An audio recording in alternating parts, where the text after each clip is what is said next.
நடிகரும் தமிழக வெற்றிக்கழக கட்சியினுடைய தலைவருமான விஜய் நடிப்பில் உருவாகியுள்ள படமான ஜனநாயகன் படம் கடந்த ஜனவரி மாதம் 9ஆம் தேதி ரிலீஸ் செய்யப்படும் என்று படக்குழு தெரிவித்திருந்தது.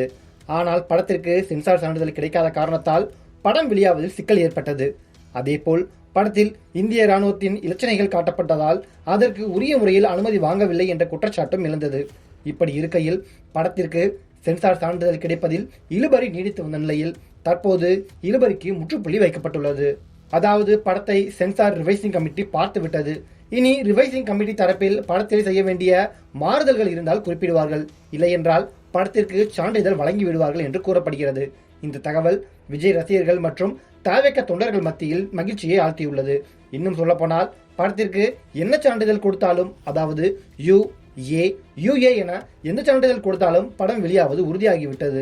அப்படி இருக்கும்போது இனி படத்தின் ரிலீஸ் தேதி எப்படியும் மே மாதத்தின் 2வது வாரம் அல்லது 3வது வாரமாக இருக்க அதிக வாய்ப்புகள் உள்ளது. அப்படி இருக்கையில் மே 4ஆம் தேதி தமிழ்நாடு சட்டமன்ற தேர்தல் முடிவுகள் வர உள்ளதால் தவிகவினர் மற்றும் விஜய் ரசிகர்கள் உள்ளிட்ட பலரும் விஜய்க்கு சட்டமன்ற தேர்தலில் பெரிய வெற்றியை பரிசாக கொடுக்க தயாராகிவிட்டனர் என்றே கூறலாம். ஜனநாயகன் படத்திற்கான பிரச்சனை முடிந்துவிட்டதால் படக்குழு நிம்மதியாக உள்ளது. தேர்தல் முடிவுகள் வெளியான பின்னர் படத்தின் ரிலீஸ் தேதி முடிவு செய்ய வாய்ப்பு இருப்பதாகவும் ஒரு பேச்சு ஓடிக்கொண்டுள்ளது.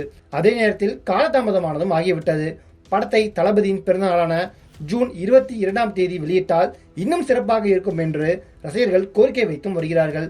மொத்தத்தில் ஜனநாயகன் படத்திற்கு இருந்த தடங்கல்கள் மொத்தமாக நீங்கிவிட்டது என்று படக்குழு மற்றும் ரசிகர்கள் தற்போது நிம்மதி பெருமூச்சு விட்டு வருகிறார்கள்.